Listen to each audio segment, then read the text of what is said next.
Bom dia, queridos irmãos, e a paz de Cristo Jesus, nosso Senhor, nosso Redentor. Deus proverá, o nosso bom Deus proverá. Hoje nós vamos meditar na palavra de Deus, num texto bem conhecido, talvez um dos mais conhecidos da Bíblia, a Lucas, capítulo de número 15.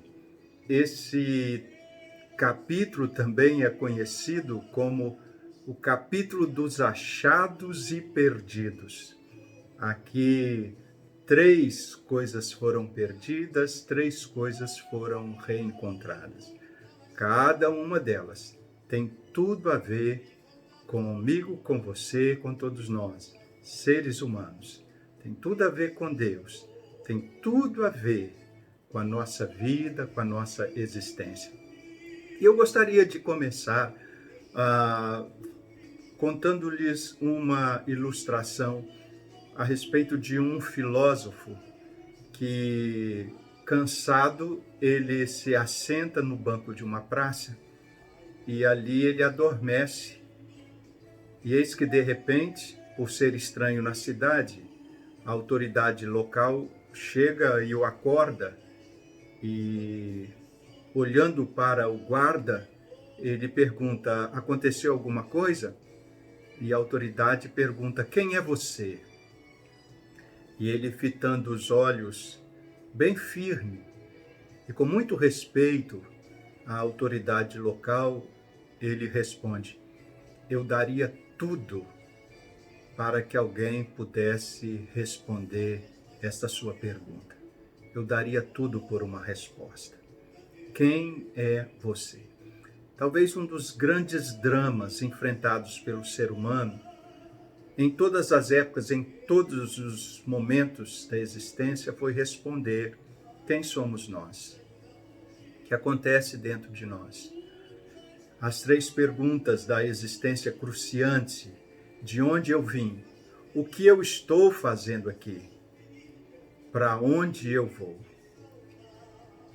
Bom, respostas como esta não encontramos na filosofia, na sociologia, na história, porque essas ciências, elas são posteriores à existência, à criação.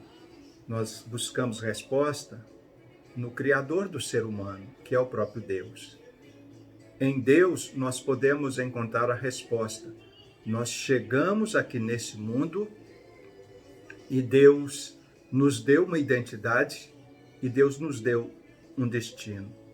Quando nós descobrirmos a nossa identidade, quando nós descobrirmos quem somos, certamente descobriremos o que estamos fazendo neste mundo e certamente a esperança de para onde nós vamos.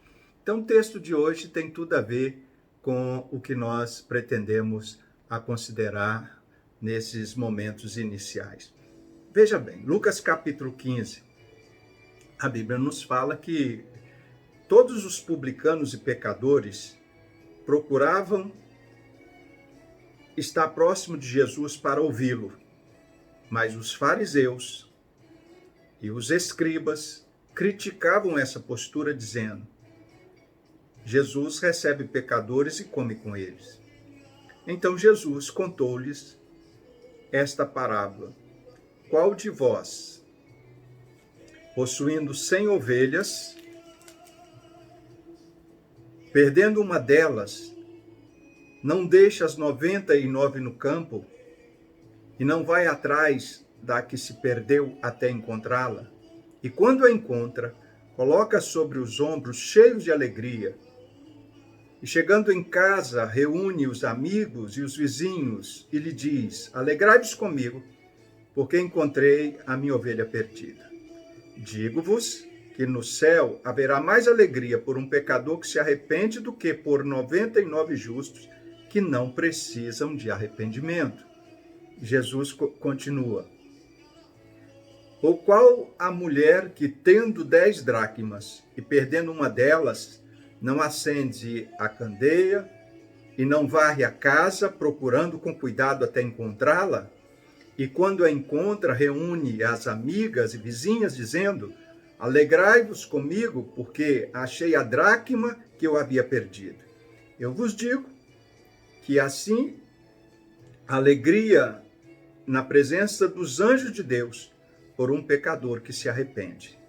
E Jesus prossegue. Disse mais, certo homem tinha 2 filhos. O mais moço dele disse, pai, dá-me a parte da herança que me cabe. Então o pai repartiu com ele os seus bens. Poucos dias depois, o filho mais moço, juntando tudo, partiu para um país distante e lá desperdiçou todos os bens, vivendo de um modo reprovável e irresponsável. Depois de gastar tudo, houve uma grande fome naquela terra e ele começou a passar necessidades. Então se colocou a serviço de um dos cidadãos daquele país e ele mandou para os seus campos para cuidar de porcos. E ele desejava encher o estômago com as alfarrobas que os porcos comiam, mas ninguém lhe dava nada. Ele, porém, caindo em si, disse, quantos empregados de meu pai têm fartura de comida e eu aqui padecendo de fome? Levantar-me-ei, irei ter com meu pai, dir-lhe-ei, pai, eu pequei contra o céu e contra ti. Já não sou digno mais de ser chamado teu filho, trata-me como apenas um dos teus empregados. E levantando-se, foi para o seu pai. Louvado seja Deus, assim nós concluímos a terceira parábola contada por Jesus nesse texto. Eu quero que você reflete comigo algo também muito importante. Na teologia, no seu estudo, a constituição do homem, ela pode ser a dicotomia, que quer dizer o corpo material e a alma espiritual. Na dicotomia, alma e espírito é considerada a mesma coisa. Ou a tricotomia, que quer dizer o corpo material, a alma e o espírito separado.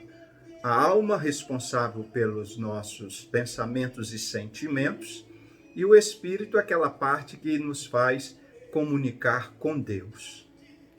Pois muito bem, seja alma e espírito a mesma coisa, ou seja, alma e espírito diferente, uma coisa nós queremos considerar aqui. Quando o ser humano se perde, ele se perde exatamente na parte que o liga a Deus. O primeiro caminho que ele se perde é a conexão para com Deus. É a ligação para com Deus. E essa parábola nos chama a atenção para esse se perder. Porque quando o homem está perdido, ele assimila alguns sentimentos que o atalho, o caminho perdido, abriga no seu coração. Sentimentos tais como culpa, vergonha, medo, desespero, solidão, angústia. Isso faz parte de um coração que está perdido espiritualmente ou emocionalmente na sua alma. E o texto bíblico nos diz que muitas pessoas estavam assim e por essa razão procuravam Jesus, porque Jesus tinha uma palavra para eles que ninguém até então era capaz de ensiná-los, de orientá-los. A forma como Jesus falava, com certeza, era diferente dos demais mestres e ensinadores, porque Jesus é o próprio Deus encarnado. Na época, o próprio Deus encarnado. Então, a palavra de Jesus é a palavra do próprio Deus. E Jesus ensinava-os da forma como eles deveriam reencontrar o caminho, encontrar o caminho.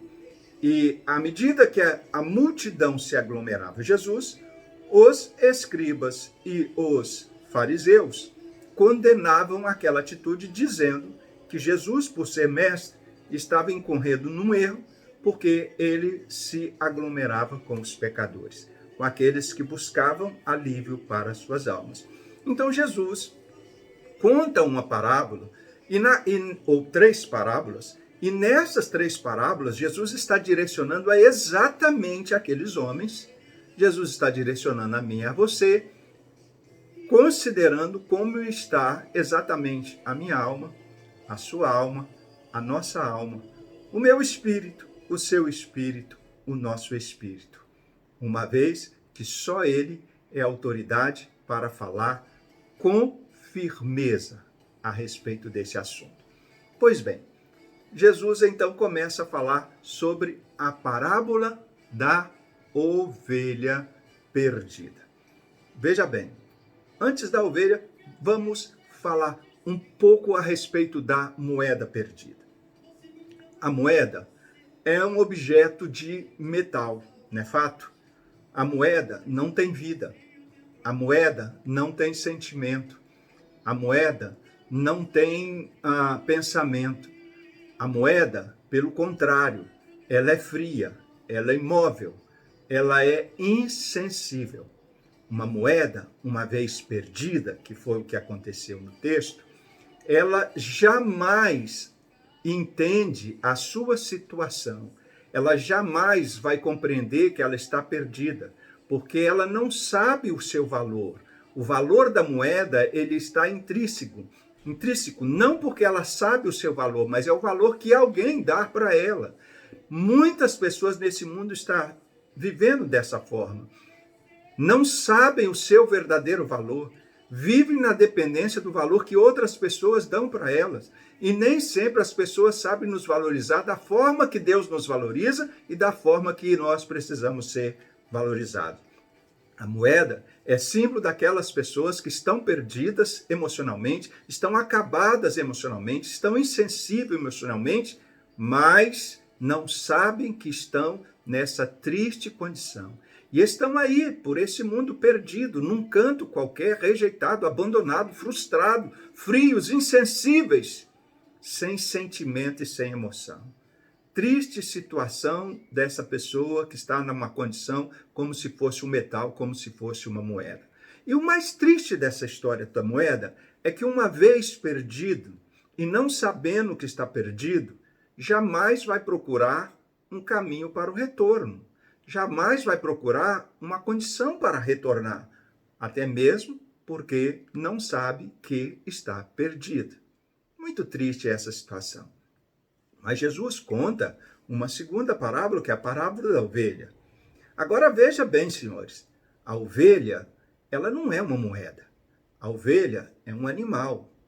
Um animal, ele já tem sentimento. Um animal, ele é capaz de sentir dor. Um animal é capaz de saber quando ele está perdido. Um animal é capaz de se locomover. Um animal, quando ele está perdido, ele geme, ele chora, ele berra, ele busca por socorro. O animal, quando ele está perdido, ele tem noção da sua condição de perdido. O problema do animal é que ele não sabe o caminho do retorno. E existem muitas pessoas que estão nessa situação também assim. Pessoas que emocionalmente, espiritualmente, elas estão perdidas. Elas estão amedrontadas, elas estão apavoradas, elas estão sob o peso do complexo da culpa, do medo, da vergonha. As pessoas são aprisionadas, acorrentadas. Essas pessoas, ao contrário do primeiro grupo, elas têm consciência do seu estado de perdição. A dificuldade dessas pessoas é que elas não sabem o caminho de volta. Como fazer para voltar? Se não for alguém ali estender o braço, se não for alguém ali e as buscar, se não for alguém ali para colocá-las nos ombros, se não for alguém ali para curar as suas feridas, se não for alguém ali para estender as mãos, se não for alguém para lhe dar ajudas, elas nunca poderão sair da condição em que se encontram, porque elas estão perdidas, mas não sabem o caminho de volta. E você, conhecemos muitas pessoas assim. Nesse momento, na nossa mente, vem muitas almas assim. E a gente lamenta por elas e muitas vezes se entristece por elas. Essas pessoas precisam de muita oração para poder encontrar o caminho de volta, alguém que vá em busca delas. Mas a terceira parábola, ela é diferente, porque não está se falando a respeito de uma moeda, de um metal insensível, não está falando a respeito de uma ovelha que tem sentimento, mas que não sabe o que fazer com o seu sentimento. Está falando a respeito de um ser humano. Aí já é diferente. O ser humano, ele é dotado de inteligência, ele é dotado de raciocínio. O ser humano sabe quando ele erra. O ser humano sabe quando ele pegou o caminho do atalho. O ser humano sabe quando ele cometeu um ato, uma infração, um erro. O ser humano, a diferença dos demais, que ele sente e sabe por que está sentindo. Ele se recorda o caminho que o levou a exatamente as dores, a culpa, o medo. Ele é capaz de lembrar e relembrar passo a passo de todo o caminho que o levou a essa triste condição.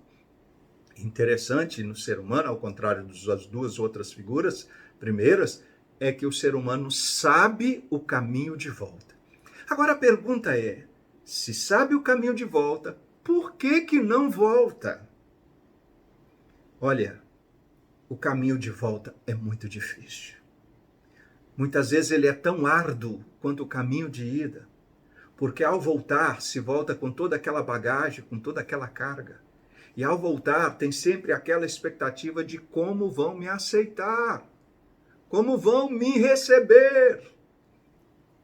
Jesus contou essa parábola e encerrou por dizer que o filho, o ser humano, aquele que estava na condição de culpado, que tinha errado muito feio, profundo com relação ao pai, aquele que desejou a morte do pai para ter a herança, aquele que pegou a herança e gastou tudo, e agora está dentro de um chiqueiro, fedendo a porcos, desejando comer comida de porcos. Agora ele se levanta e volta para a casa do seu pai, porque ele sabia o caminho, mas ele se arrependeu. O mais bonito dessa parábola é o fato dele ter se arrependido. Em arrependido, agora ele volta. O arrependimento nos traz de volta, nos traz para casa. O arrependimento nos traz para o caminho certo. O arrependimento nos faz fazer a senda ao contrário. O arrependimento nos faz voltar para a casa do Pai. O arrependimento nos livra do caminho da culpa, da vergonha, do medo, da dor. O arrependimento nos faz voltar para casa. E no fundo, tudo que nós queremos é voltar para casa. Eis que, de repente, o texto bíblico fala que ele volta. E ao contrário do que muitas vezes a sua mente o assaltou com várias dúvidas e pensamentos negativos, quando ele chega em casa, ele encontra o seu pai com os dois braços abertos, lhe esperando. E o seu pai correu ao seu encontro, o abraçou, o beijou, o abraçou e o beijou, e disse: filho, a casa é sua. Entre, porque a casa é sua. E ele preparou um discurso até muito bonito para dizer para o pai. O pai disse: não precisa, meu filho, o importante é que você estava perdido e foi achado. Você estava morto e reviveu. Entra, vem para casa. Você é meu filho. Eu não deixei de amar você. Eu sou seu pai e você é o meu filho. E a parábola se encerra por dizer que novamente foi reatado os dois corações. E quando os dois corações são reatados, novamente, tudo se reconstrói, porque o amor é capaz de reconstruir, de construir, mas todavia é capaz de reconstruir todas as coisas. O que está faltando para nós, seres humanos, é amar como Jesus amou. Um amor que tudo sofre, tudo suporta, tudo perdoa, tudo pode e tudo crê. Que Deus abençoe seu coração, que Deus abençoe sua alma, que Deus abençoe seu corpo, que Deus abençoe o seu espírito. Tenha um excelente dia na presença do Rei Jesus. Deus proverá. Deus proverá.